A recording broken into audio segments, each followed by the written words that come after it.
Hello and welcome. This is Rahim Zulfikar Ali from Excel Basement Private Limited. In this video tutorial, we will learn one awesome trick about how to make grouping of three different kind of data types in pivot table within Microsoft Excel. So let's get started. I have a data and I will select this data and I will quickly insert a pivot table. Okay, so after inserting a pivot table, I will teach you that how to create grouping in three different data types. So first we will consider the order dates. So I will drag the order date in rows and then the revenue in the values.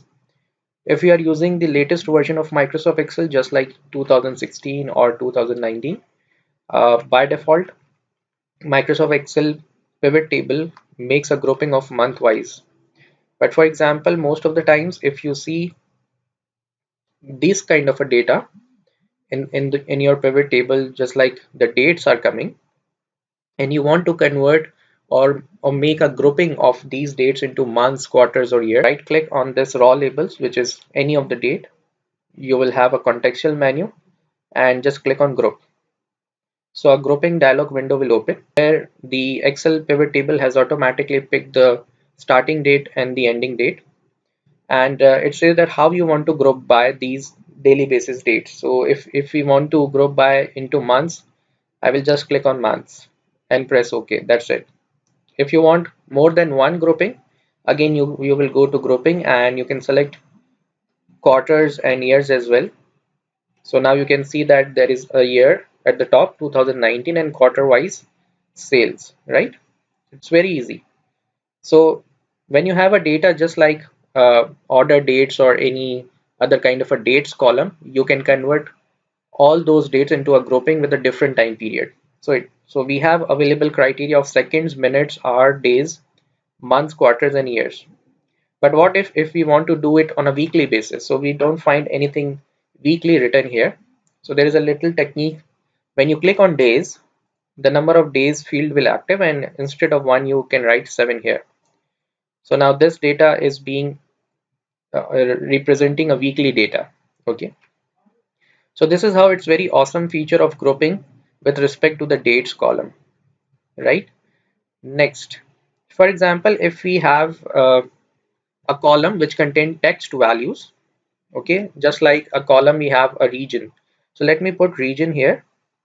So we have four different regions: east, north, south, west, right? And we want to make a group of two each. Like I want to make a grouping of east, north together in one group and south, west together. So what I can do is I will select east and north and I will right click on, from this contextual menu I will click on group, and you can see that group 1 by default name has been written. For renaming you can just type, for example, I will give it a name east, north. Okay, and for the south and west, again you will select this entire two regions and right click and click on group. So the default name will be group 2. You can rename, just type it down, south and west. Now what happens later on that if you see your pivot table fields area, region 2 field has been created, and because we have grouped the regions into two parts, east, north, and southwest. So later on if you just remove the region field and region 2 is there, so still we can extract the numbers from the data, although these two customized regions are not available in the main database, but they work very correctly in pivot tables. So this is an advantage of grouping. So I hope you like it. So far we have applied grouping on two different data types, the one column which has the order dates and the second one which have the text values. Number three, for example, if I put revenue in the rows and I can get some different kind of amounts, and I want to group these amounts into some slabs, some starting point and the ending point. Okay, so how we can apply grouping on numbers on any kind of financial, monetary or non-monetary numbers.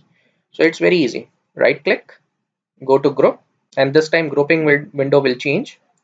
So you can give the starting number and ending number by your own choice. So in this example, I am starting with a 0 and ending with 4,000, and I want that each of the grouping will have a difference of 1,000. And when I press OK, you can see that we have created some bins. You can say some bins or slabs, right? And instead of sum of revenue, if you want some count, so you can just right click on the amount, which is of sum of revenue field, right click, go to value field settings, and instead of sum, just click on count. So we'll find that uh, within the range of 2000 to 3000, there are 31 transactions. Okay, so this is how the grouping can make your pivot table more meaningful in three different kind of data types: amounts, dates, and textual values. So I hope you like this video, and I am sure that you will apply this grouping technique in your pivot tables in future. Thank you.